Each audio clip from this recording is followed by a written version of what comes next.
오늘은 요한복음 12장입니다.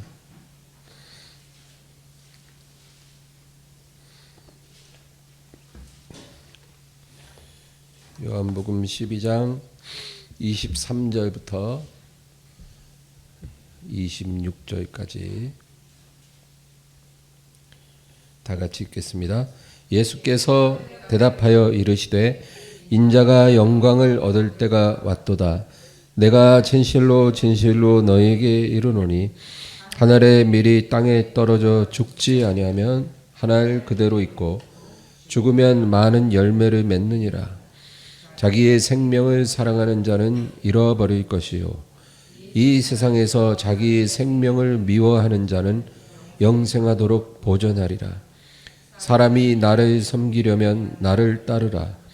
나 있는 곳에 나를 섬기는 자도 거기 있으리니 사람이 나를 섬기면 내 아버지께서 그를 귀히 여기시리라.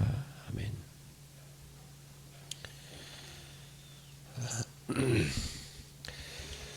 우리가 어떤 상황에서 기적을 보았다, 그렇게 이제 말을 한다면, 여러분, 그 기적이란 뭘까요?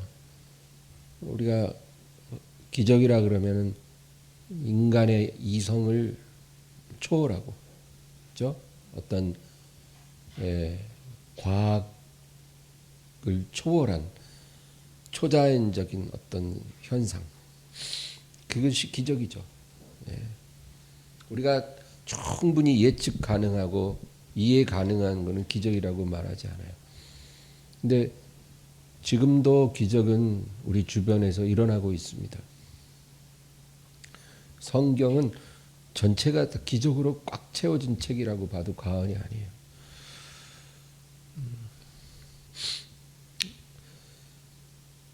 말기 암 환자가 이제 한 일주일 정도밖에 못 살 그런 상황인데, 중환자실에서 어느 날 아침에 딱 일어났는데 몸이 가볍더라는 거예요. 일어나지도 못하고 이제 오늘 내일 하는 사람이 침대에서 내려와서 걸어 다닙니다. 검사를 해보니까 암이 다 사라졌다는 거예요. 여러분, 이런 일들이 지금도 종종 일어난다는 거예요. 그 의사들도 뭐 할 말을 못 잃어요. 종종 이런 일이 일어날 때 그냥 그걸 받아들일 수밖에 없다라고 말을 합니다. 그런 일들이 일어난다는 거죠. 성경 속에도 중북병자가 침상으로 눕혀져 왔는데 침상을 들고 집에 가는 그런 일도 일어나고, 태어나면서 앞을 못 보거나 말을 못하는 사람이 눈을 뜨고 말을 하고, 그죠? 38년간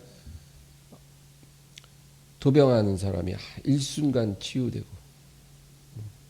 그런 일들이 성경 속에도 일어나는 거예요. 또 참기름병 밀가루통이 이제 다 떨어졌는데 다음날 아침에 딱 보면 또 채워져 있고, 또 그 다음날 아침에 가면 또 채워져 있고, 몇 년 동안 그러더라는 거죠. 떡 5개, 물고기 2마리밖에 없는데 2만 명이 배불리 먹고도 12강주리가 남았더라는 거죠. 이런 일들이 다 이제 기적이라고 말할 수가 있습니다. 기적은 왜 일어날까요? 기적을 볼 때 우리가 분명한 것은 그것은 우연히 일어난 건 절대 아니라는 거죠.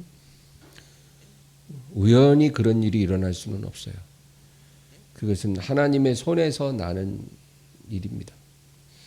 하나님께서 왜 그런 일을 행하실까요? 근데 성경에는 기적이라는 말보다는 표적이라는 말을 많이 쓰고 있습니다. 기적을 성경에서는 표적이라 그래요. 그 표적이라는 건 뭐냐면은 우리가 어디 들어갈 때 신분증을 보여줘야만 들어가는 그런 상황이에요. 내가 나를 증명하는 어떤 증서를 보여줘야 출입하는 거죠. 그런 것처럼 하나님도 하나님이 살아계시다는 것을 하나님을 믿지 않는 사람들에게 알려줘야 되거든요. 근데 하나님의 그 신분증은 표적이에요. 그 표적을 통해서 하나님의 존재를 드러내시는 겁니다. 믿지 않는 자들을 믿게 하기 위한 하나님의 특별한 처방이라는 거죠. 그래서 성경에 일어나는 기적들은 그 첫째 목적이 하나님을 믿게 하기 위한 것입니다. 그래서 하나님이 표적을 나타내신다는 거죠. 근데 하나님을 믿으려고 하기보다는 시험하려고 하는 사람들이 있어요. 아주 사악하고 불경한 사람들이죠. 믿을 마음은 1도 없는데 시험하고 조롱하려고 하는 사람들이 있다는 거죠. 이런 사람들에게는 주님께서 표적을 보여주시지 않았습니다. 그런데 믿고자 하는 사람에게는 표적을 보여주셨어요. 여러분, 믿고 싶다고 믿는 건 아니에요. 믿음은 하나님의 은혜이기 때문에 믿고 싶어도 못 믿는 사람이 많아요. 내가 정말 믿고 싶은데 믿을 수 있게 좀 해주세요. 이렇게 주님께 간구하는 사람이 있다는 거예요. 내가 주님을 믿고 싶어요. 그러니까 나에게 믿을 수 있도록 도와주세요. 이런 사람에게 하나님이 표적을 주셔요. 우리 어머니가 그랬어요. 제가 어머니를 이제 전도하고 아버지를 전도하는데 어머니가 그러더라고요. 나도 믿고 싶어. 아들이 전도사니까 나도 믿고 싶어. 근데 안 믿어져. 그래서 우리 어머니가 하나님한테 그랬대요. 내가 믿고 싶으니까 믿게 해달라고. 좀 보여달라고.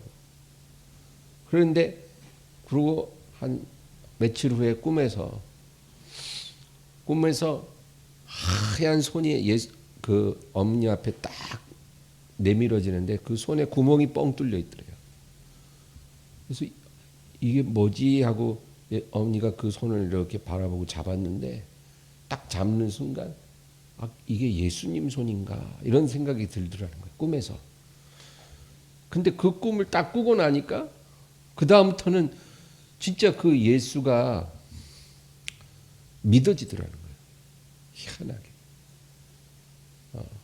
그러니까 믿고 싶은데 믿지 못하는 사람한테 하나님께서 그 사람에게 딱 맞춤형 표적을 보여주신다 그 말이에요.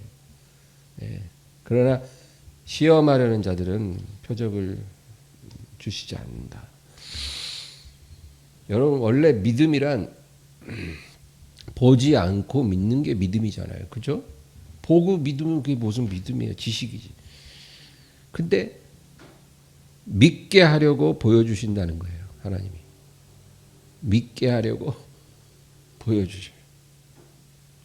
보지 않고 믿는 게 믿음인데도 믿음이 너무 없는 사람한테는 믿게 하려고 표적을 보여주셔요.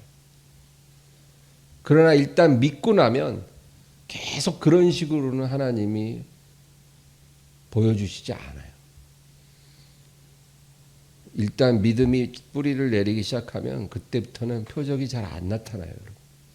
그러니까 표적 잘 안 나타난다고 이상하게 생각할 필요가 없어요. 표적이라는 것은 믿음이 너무 부족한 사람한테 주시는 게 표적이에요. 믿음이 일단 뿌리를 내리면 그 다음부터는 표적이 아니라 말씀을 주시는 것입니다. 표적 위에 세워진 건 진짜 믿음이 아니에요. 아주 어설픈 믿음이에요. 그거는 바람 한번 불고 비 한번 내리면 그냥 무너지는 믿음이에요. 그래서 예수님의 그 수많은 표적을 보고도 다 떠났잖아요. 왜 떠났어요? 그건 연약한 믿음이거든요. 바람 불면 무너져요. 그러나 말씀 위에 세워진 믿음은 그건 잘 안 무너져요. 그래서 나중에 예수님 옆에 남았던 제자들은 표적 때문에 믿고 따르는 게 아니라 생명의 말씀이 여기 있사오매 우리가 어디로 가리까. 베드로의 고백처럼 말씀을 따라왔기 때문에 예수님 옆에 끝까지 남아있는 거예요. 그래서 성경도 보면 애굽에서 종살이하던 이스라엘 백성들에게 모세를 하나님이 보냈을 때 10가지 재앙의 표적을 보여주셨어요. 그 10가지까지 재앙이 필요했을까? 굳이 그렇게 많은 재앙이 필요하지 않을 수도 있는데 굳이 하나님이 10가지 재앙의 표적을 주신 것은 그 430년간 황폐화되었던 이스라엘의 영혼들을 믿음으로 세우기 위해서 그런 표적을 보여주시는 거예요. 하나님 살아있다는 거예요. 너희 조상 아브라함의 하나님, 이삭의 하나님, 야곱의 하나님, 지금 내 종 모세를 통해 너희를 부르시는 하나님이다. 그거를 믿게 하려고 표적을 주시는 거예요. 그러나 이제 출애굽을 하고 나서는 물론 표적도 계속 보여주셨으나 시내산에서 모세를 통해 하나님이 말씀을 주시기 시작했잖아요. 근데 그 말씀 위에 계속 세워지는데 실패하고 결국은 가나안 땅을 들어가지 못하는 그런 일이 일어났다는 거죠. 여러분 지금도 선교사들이 그런 얘기를 해요. 선교사들이 뭐라 그러냐면 희한하다는 거예요. 내가 한국에서 사역할 때는 그렇게 표적이 없었대요.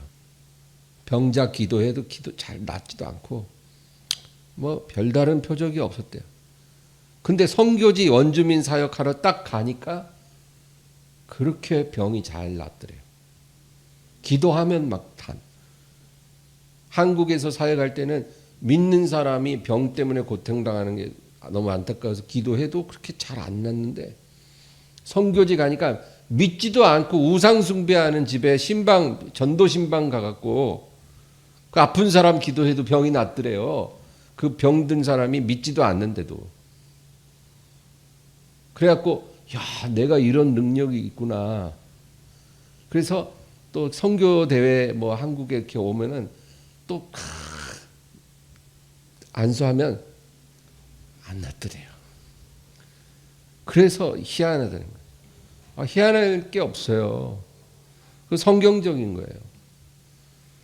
하나님을 전혀 모르고 믿음이 너무 없는 곳에서는 하나님이 표적을 많이 내려주시지만 일단 믿음의 뿌리가 내려진 곳에서는 하나님이 표적보다는 말씀을 주십니다. 표적 위에 믿음을 세우지 말고 말씀 위에 세우라는 거예요. 표적을 너무 많이 주면 말씀 위에 세워지지 못하니까 하나님 표적을 잘 안 주시는 거예요. 네.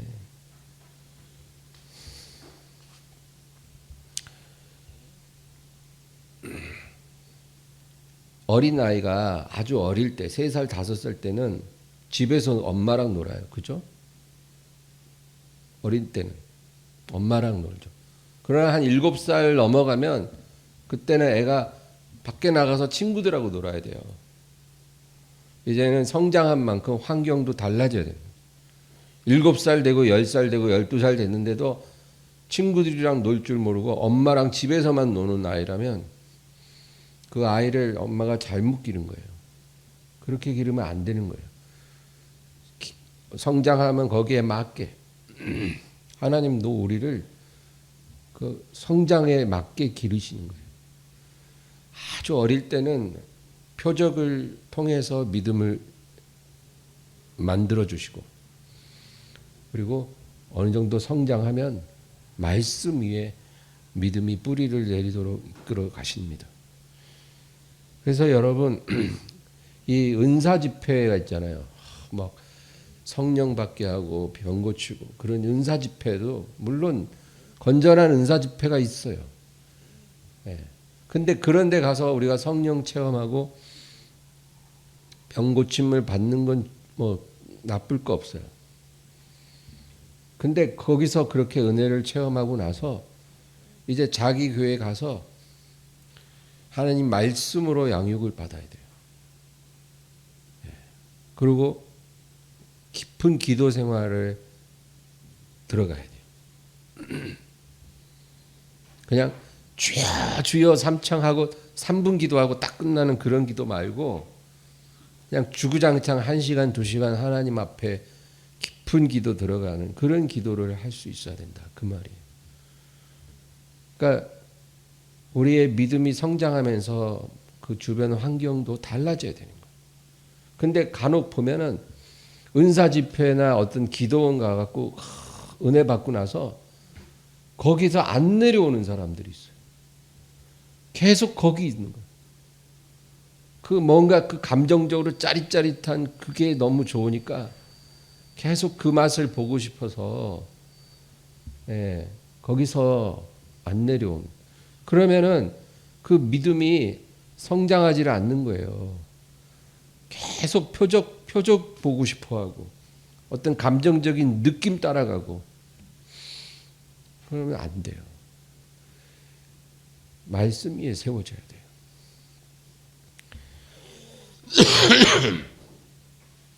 그럼 말씀 위에 우리가 믿음을 세워갈 때 그럼 표적은 없습니까? 왜 없어요? 때로는 하나님이 우리에게 표적을 주셔요. 계속.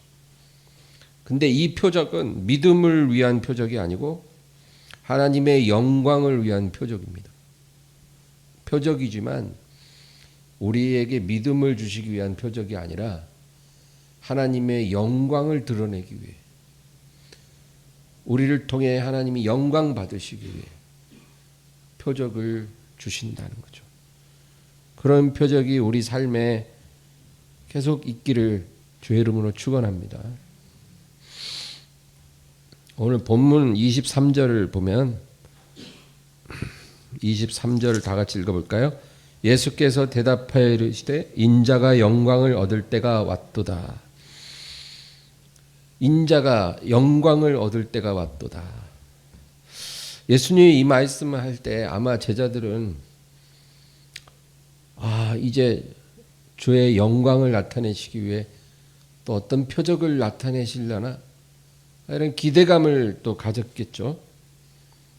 뭔가 주님의 영광을 드러낼 수 있는 아주 특별한 표적을 또 보여주실지도 모르겠다. 지금까지 많은 표적을 봤는데도 이제 인자가 영광을 받을 때가 왔노라. 딱 그러니까 또 기대감이 또 막 차오른 거예요. 죽은 자가 살아나는 표적도 다 봤으면서 그보다 더 확실한 어떤 표적이 있을지도 모르겠다. 근데 예수님이 그 다음에 24절에 뭐라 그럴까요? 읽어볼까요? 내가 진실로 진실로 너희에게 이르노니 한날에 미리 땅에 떨어져 죽지 아니하면 한 알 그대로 있고 죽으면 많은 열매를 맺느니라. 생뚱맞은 말씀이에요. 하늘의 밀이 땅에 떨어져 죽지 아니하면 하늘 그대로 있고 죽으면 많은 열매를 맺으리라. 이제 하늘의 밀이 땅에 떨어져서 죽게 될 것이고 그로 인해 많은 열매가 맺혀지리라. 주님께서 말씀하셔요. 여러분 이것은 바로 당신의 운명을 미리 말씀한 거예요. 이게 바로 예수님이 제자들에게 보여줄 마지막 표적이에요. 지금까지 많은 표적이 있었는데 이제 내가 영광을 얻기 위해 마지막 표적을 보여줄 것이다. 그것이 뭐냐면 하늘의 밀이 땅에 떨어져 죽음으로 많은 열매가 맺혀지는 것이다. 여러분 예수님의 십자가의 죽으심과 부활하심 이것이 제일 중요하고 큰 표적이에요. 하나님의 영광을 드러내는 게 표적이라 그랬잖아요. 표적은 두 가지 의미가 있는데, 첫째는 믿음이 없는 사람에게 믿음을 주기 위한 표적이 있고, 그 다음에 이미 믿음이 자리를 잡은 사람에게는 하나님의 영광을 드러내기 위한 표적을 주시는 거예요. 근데 예수님의 십자가야말로 표적 중에 표적이라는 거예요. 우리는 그게 표적이라고 생각을 안 하는데 그것이야말로 가장 중요한 표적이라는 거예요.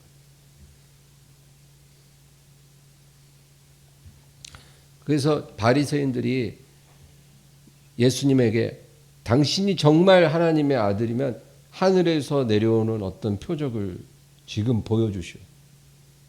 하늘에서부터 내려오는 표적을 보여주시오.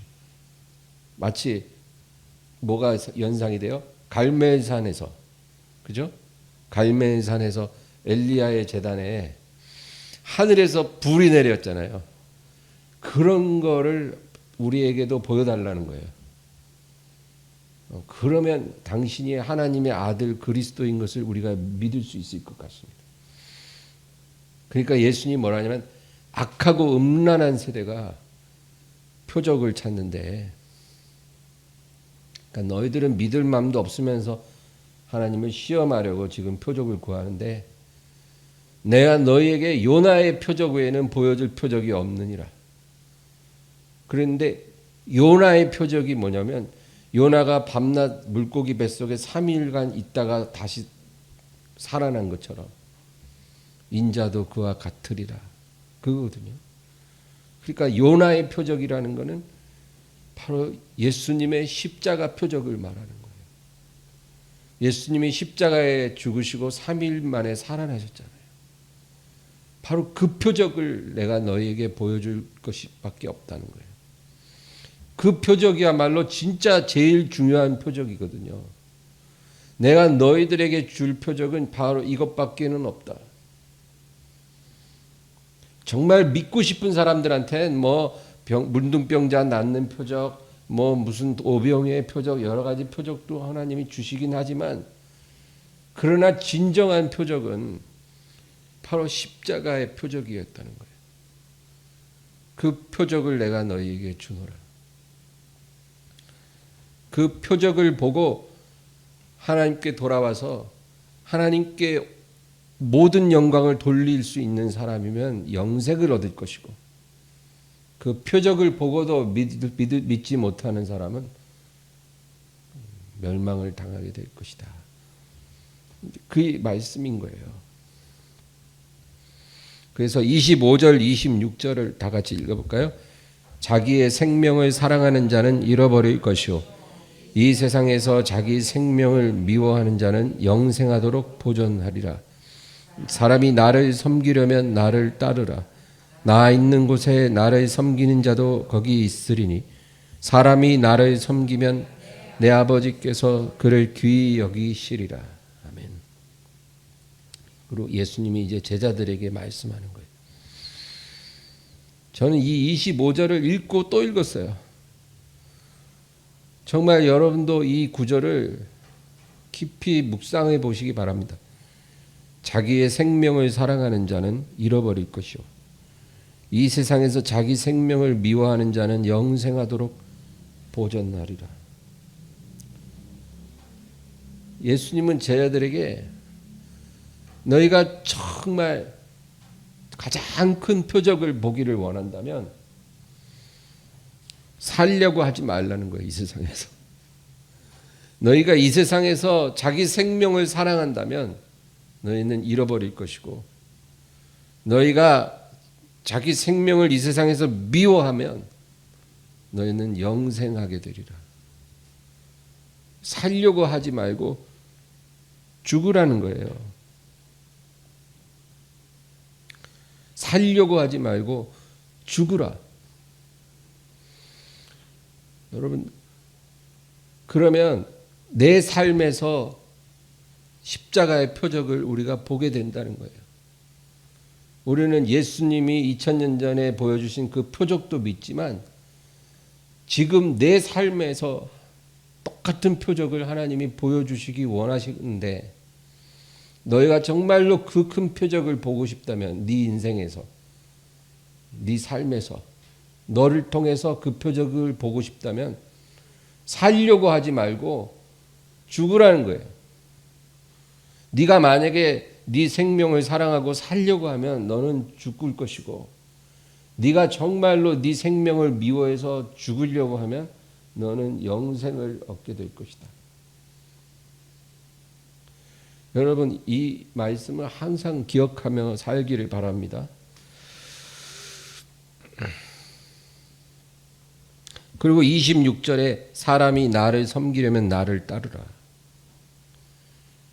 주님을 섬긴 거는 무슨 특별한 일을 하는 게 아니라는 거예요. 여러분 성경이 우리에게 여러 번 말하는 게 바로 이거예요. 우리가 이제까지 하나님을 섬기면서 하나님을 위해서 내가 뭔가를 해야 된다. 뭔가 하나님을 잘 섬겨야 된다. 좋아요. 그런 마음은 있어야 돼요.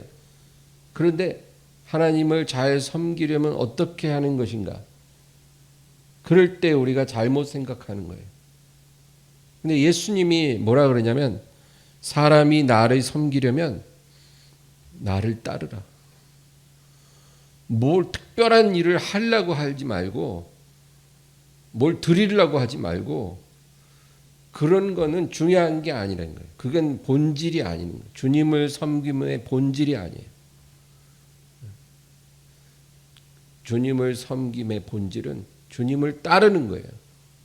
주님이 가신 그 길을 따라가는 게 주님을 잘 섬기는 거예요.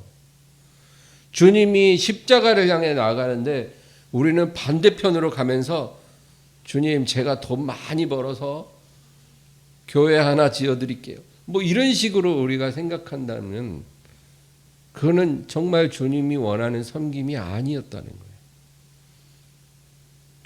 뭐 많은 거를 드리고 많은 일을 하는 게 아니라 주님을 따라가는 게 주님을 잘 섬기는 거예요. 여러분 주님이 십자가를 향해 가셨으면 우리도 그 방향으로 가야 돼요. 나 있는 곳에 나를 섬기는 자도 거기 있으리니 사람이 나를 섬기면 내 아버지께서 그를 귀히 여기시리라. 여러분 우리가 이 말씀을 깊이 묵상하면서 주님이 가신 그 십자가를 향해 우리도 나아갈 수 있으면 여러분 우리는 정말로 잘 살고 있는 거예요. 십자가만큼 큰 표적이 없어요. 우리는 뭐 죽은 자가 갑자기 3일 만에 벌떡 일어나면 엄청난 표적이라고 생각하죠. 말기 암 환자가 내일 오늘 내일 죽을 사람이 갑자기 암이 깨끗해졌다 그러면 엄청난 표적이라고 우리는 생각하겠지만 그거보다도 훨씬 더 큰 표적이 십자가예요. 십자가만큼 하나님의 영광의 빛이 막 눈을 멀게 할 만큼 바라는 그런 표적이 없어요. 우리가 그거 깨닫기를 바랍니다. 십자가만한 표적이 없어요.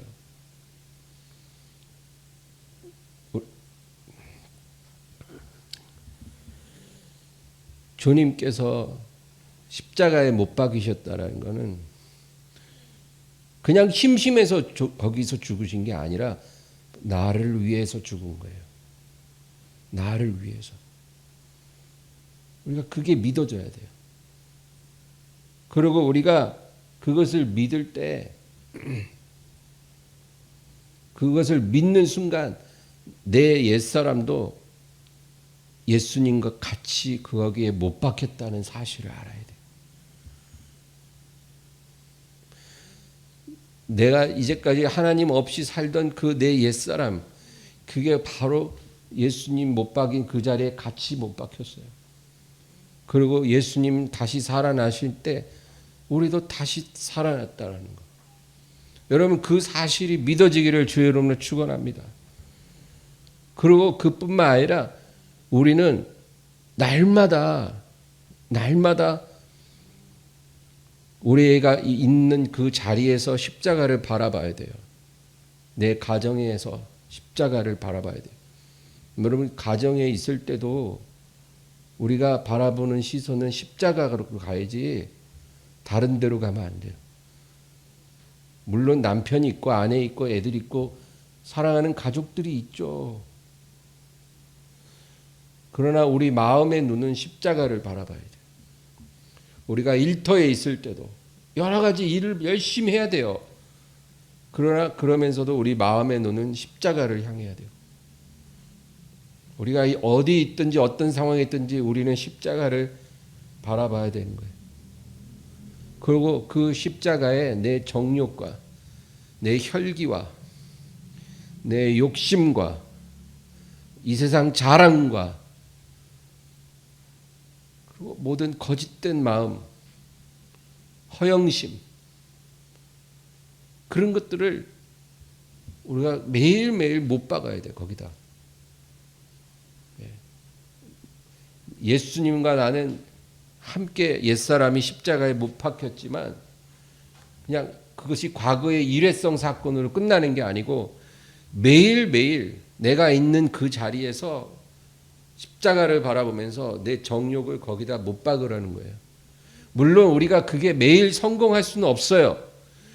정말로 우리는 실패를 많이 해요.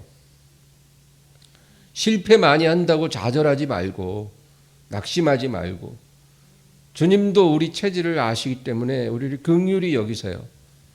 우리가 스스로 합리화하고 포기하지만 않으면 주님은 끝까지 우리를 기다려 주시는 우리가 100번을 반복해서 실수해도 하나님은 능히 그것을 용서하고 기다려 주실 수 있어요. 그러니까 여러분 절대로 포기하거나 합리화해서는 안 되고 100번을 내가 실패했다면 101번을 도전하세요. 그래서 매일매일 십자가에다 내 정욕과 혈기와 이 세상 자랑과 욕망을 못 박으세요. 그러면 내가 어떻게 변화되는지를 내가 보게 될 거예요. 여러분 그게 표적이에요. 그게 바로 주님을 따르는 것이고 주님을 섬기는 것이라고 말씀을 합니다.